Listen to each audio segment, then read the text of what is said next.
गुरुर्ब्रह्मा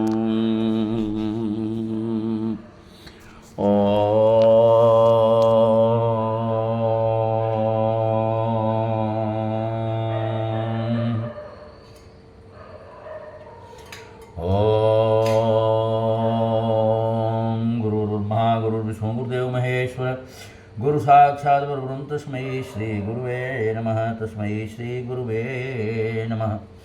लोगों के कल्याण के लिए, विश्व के कल्याण के लिए, भारत के कल्याण के लिए बार बार इस शरीर से श्री राधे की, योगेश्वर भगवान श्री राधे की सिखाते हैं कि मंत्रों में हम महामंत्र हैं। क्या हैं मंत्रों में? हम महामंत्र हैं। क्या हैं? ओंकार।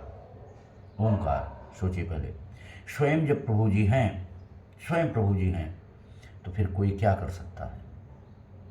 इसलिए आप लोगों से हाथ जोड़ के विनती है कि ओंकार का उच्चारण करें। और हमारा चैनल यूट्यूब पे चलता है ओम योगा क्लासेस करके, जो कि आप लोगों के पास भेजता हूँ मैं। क्लासेस की स्पेलिंग CLASSES। तो लाइक एंड सब्सक्राइब करें, आप लोगों से विनती है। और आपको हम हर एक हिंदू के घर में श्री रामचरितमानस और श्रीमद् भागवत कथा की बुक होना चाहिए, हर एक हिंदू के घर में। तो हम श्री गीता चालीसा से दो पंक्तियाँ आपको हम बता देते हैं कि लोगों के कल्याण के लिए क्या अच्छा होता है, ये आप सुन सकते हैं।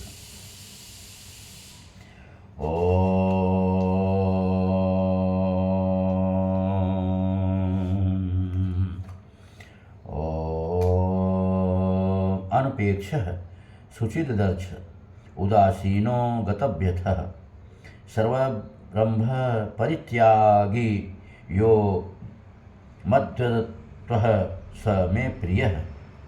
कितना बढ़िया प्रभु बोले। इसका उत्तर क्या होता है? अर्थ समझाता हूँ।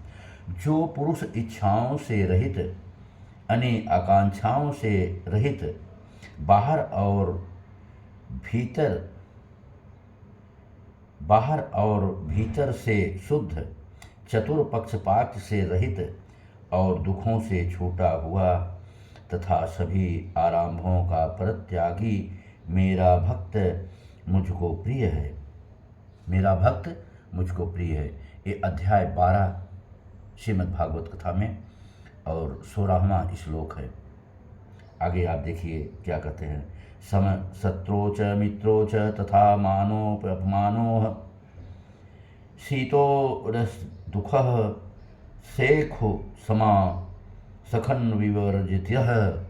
इसका अर्थ होता है, जो शत्रु मित्र में मान अपमान में सम है तथा सर्दी गर्मी दुख सुख आदि में सम तथा आसक्त रहित है, वह भक्त मुझे अति प्रिय है। यह अध्याय है 12, 18वां श्लोक है। तो इस प्रकार से हमारे प्रभु योगेश्वर भगवान श्री राधे कृष्ण जी सभी को समझाते हैं, फिर भी समझ में बात नहीं आ रही है। आज भी हमारी गौ माता को बहुत तकलीफ़ देते हैं, बहुत तकलीफ़ देते हैं। खैर, नारायण की कृपा, अभी उसका वही उच्चारण करेंगे। हमारे बस की तो बातें नहीं हैं। प्रभु ही इस शरीर से समझा रहे हैं, इतनी ही है। इस आवाज़ से अब आप देखिए, थोड़ा वास्तव और थोड़ा सा हम आपको ले चल रहे हैं संस्कार की तरफ। पहले संस्कार, उठे से अपनी हथेली देखें, पृथ्वी माता को दंडवत प्रणाम करें, अपने माता पिता को दंडवत प्रणाम करें। स्त्री वर्ग जो है अपने पति को दंडवत प्रणाम करें, पति ही परमेश्वर होते हैं। पुरुष वर्ग जो हैं उनके पास कुंवारी कन्या है तो उनका प्रणाम करें, नहीं है तो गौ माता को घास खिलाएं और उनका दाहिने पैर की तरफ से प्रणाम करें। बैठी हो तो बहुत ही उत्तम है और उत्तम है। कहीं जा रहे हैं, बैठी गौ माता मिल गई तो आपके लिए फिर चानी ही चानी है। नारायण की कृपा। उसके बाद में माता पिता को दंडवत प्रणाम करने के बाद में जो पानी का घड़ा रखा हुआ, चित जल पावक गगन शरीरा पंच रचित या अधम शरीरा, उनका प्रणाम करें। अग्नि का बाटला, उनका प्रणाम करें। आकाश देवता का प्रणाम करें। चंदा मामा का प्रणाम करें। तारों का प्रणाम करें। जो जागृत हैं उनका प्रणाम करें। कुछ न कुछ तो आपको आशीर्वाद देंगे। पेड़ पौधों का प्रणाम करें। बहुत उत्तम बात यह है। तो अब आपको हम इधर बता देते हैं, ये भी इतना नदी का और ऋषि मुनि का नाम लेगी बहुत बढ़िया है। आत्मा के बिना शरीर की कोई कीमत नहीं है। आकाश आयु जल तल पंचकोश अनन्नमय प्राणामय मनोमय ज्ञानमय अज्ञानमय। अर्थ मीठा तीखा खट्टा खारा कड़वा। पंच स्वाद प्राणायाम अपान व्यान स्वान उदान व्यान उदान समान। पंचामित दूध दही घी गोमूत्र गाय गोबर अर्क। 5 अक्षर अ ई उ छत्रज्ञा। 5 कर्म रस रूह गंधर्व स्पर्श ध्वनि। सन्यासी सप्त चिरंजीवी श्री व्यास श्री बलिराना श्री परशुराम श्री हनुमान जी श्री विभीषण श्री कृपाचार्य श्री अश्वत्थामा। सप्त ऋषि श्री वशिष्ठ श्री विश्वामित्र श्री कश्यप श्री अत्रि श्री जमदग्नि श्री गौतम श्री भरद्वाज। सप्त सती माँ अनसुईया माँ सावित्री माँ सीता माँ मंदोदरी माँ द्रौपदी माँ दमयंती माँ तारामती। सप्त नदी माँ गंगा माँ जमुना माँ गोदावरी माँ सिंधु माँ नर्मदा माँ कावेरी माँ सरस्वती। सप्त चक्र सहस्त्राण अज्ञा विशुद्धि अनाहत मणिपुर स्वादिष्ठान मूलाधार। 7 स्वर सा उर्स ऋषभ गंधर्व मध्यम पंचम द्रवत निपाद। सप्त रंग जामली नीला आसमानी पीला नारंगी लाल हरा।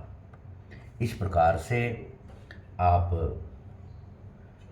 करें, बहुत लाभ होगा, बहुत लाभ होगा।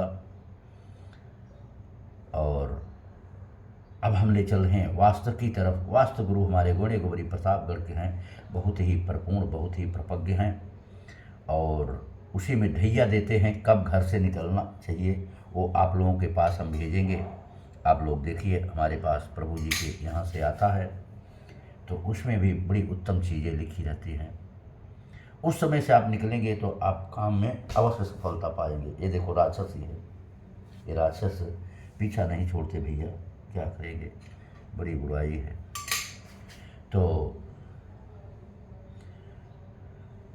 विद्यार्थी बच्चों का सर जो है पूरब की साइड, पैर पश्चिम की साइड, जो गृहस्थ आश्रम है, और ऋषि मुनि का सर जो है दक्षिण की साइड, पैर उत्तर की साइड। झाड़ू लगाते समय पश्चिम से पूरब दक्षिण से उत्तर, इस प्रकार से करें, बहुत लाभ होगा। और उसके बाद में सीताराम, खाट पे बैठ के कभी भोजन न करें। जिस पे हम शयन करते हैं उस पे भोजन करने से बड़ी हानि होती है। और तो बहुत ही बातें हैं और बताया हूँ। तो अब आगे हम चलते हैं। अभी आपको ले चल के योगेश्वर भगवान श्री राधे के, जिससे में कि हमारी बहन बेटियों की भी इज्जत बचेगी।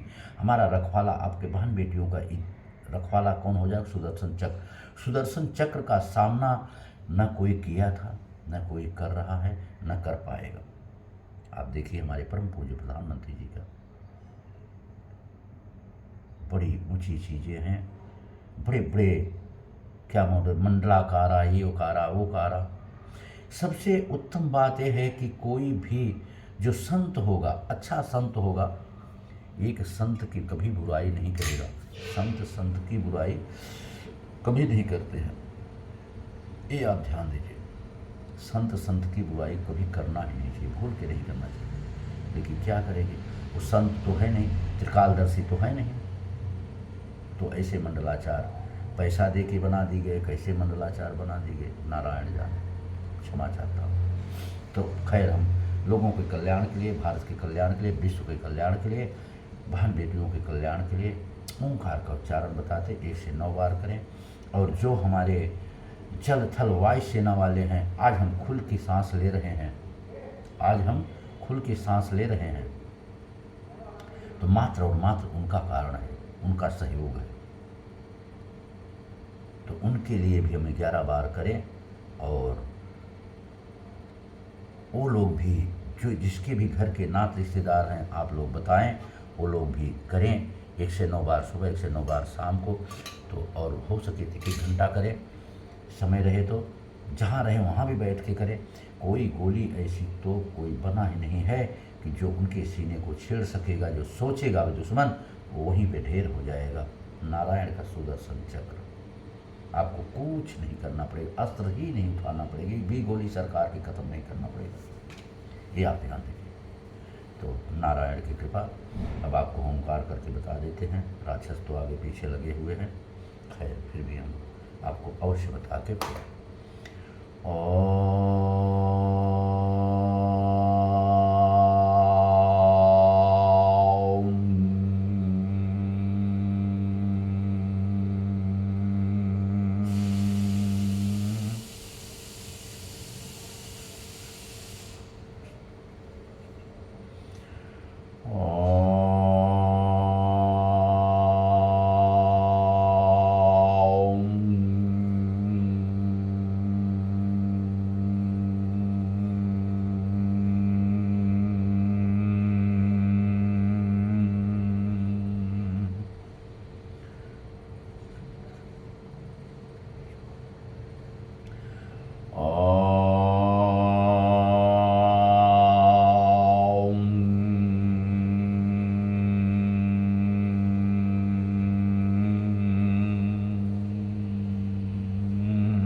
इस प्रकार से। और आदिशक्ति माँ गायत्री माता का मंत्र मन में ही जाप करना चाहिए। कड़न्यास जब 11 बार आदिशक्ति माँ गायत्री माता का मंत्र कर लेना चाहिए, तो इस प्रकार से कड़न्यास कर लेना चाहिए। तो अब हम आप लोगों से विदाई लेते हैं। कोई टूटी कोई गलती हुई क्षमा करिए, लेकिन 1 से 9 बार सभी लोग करिए। अब बूढ़े बच्चे और जवान, न तो शरीर बुद्धि होती है न तो गला बुढ़ा होता है, ध्यान दीजिए। श्री सीताराम, श्री राधे श्याम, शिव शक्ति, शिव शक्ति, शिव शक्ति, शिव शक्ति, शिव शक्ति। ओम शांति, ओम शांति। ओम